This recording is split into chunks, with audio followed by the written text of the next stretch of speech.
সামান্যতম যদি কমন সেন্সটা থাকতো যে কবরের পাশে শতে শতে ভিখারি বসে আছে না, তারা আপনার কি চাচ্ছে? মানুষের কাছে হাত পাততেছে। হাত পাচ্ছে কি জন্য? মাজারের পাশে, কবরের পাশে বিভিন্ন যে দরগাগুলো আছে, দরগাতে আপনি গেলে দেখবেন বহু ভিক্ষুক আপনার সামনে পড়বে। তারা আপনার কাছে চাচ্ছে যে বাবা আমাকে 10 টাকা দেন, আমি আজকে নাস্তা করিনি, খাবার খাইনি, এই তো সেই না, বিভিন্ন কথা আপনাকে বলবে।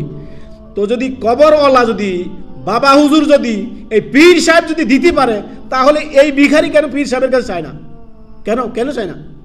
অথচ কিছু মানুষ না নিজেদেরকে মুসলিম দাবি করে তারা এই কবরওয়ালার কাছে যাচ্ছে, এই মাজারওয়ালার কাছে যাচ্ছে, মৃত মরা লাশের কাছে সরাসরি সম্বোধন করতেছে, বাবা গো আমাকে এটা দাও।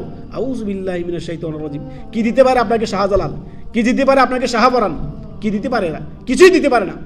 মরার পরে তার নিজের কাফন দাফন জানাজা সবকিছু অন্যকে করছে। কবরে সে নিজে নামতে পারলো না, নিজের কাফনও করতে পারলো না, নিজের দাফনও করতে পারলো না। অসহায়, মরার পরে সে অসহায়। সুবহানাল্লাহ, মৃত লাশ, মৃত লাশকে কবরে দাফন করা হয়েছে। চিন্তা করেন, এই মৃত লাশের সামনে আপনি সারাদিন চিল্লাইলে কোনো লাভ আছে? এই হচ্ছে আমাদের দেশের কবর মাজার কেন্দ্রিক এই ভণ্ডামির ধর্মকর্ম। এগুলো হচ্ছে তাসাউফ, সুফিবাদের ধর্মকর্ম, যার অস্তিত্ব কোনো ইসলামে নেই। সুফিবাদের বিন্দু পরিমাণে স্থান ইসলামে নাই। এগুলো সব হচ্ছে বাতিল ধর্মকর্ম। ইসলাম মানে ক্বাল আল্লাহ ক্বাল রাসূল, আল্লাহ বলেছেন, তার রাসূল বলেছেন, এর নাম হচ্ছে ইসলাম সাল্লাল্লাহু আলাইহি সাল্লাম। আল্লাহ আমাদেরকে বুঝার তৌফিক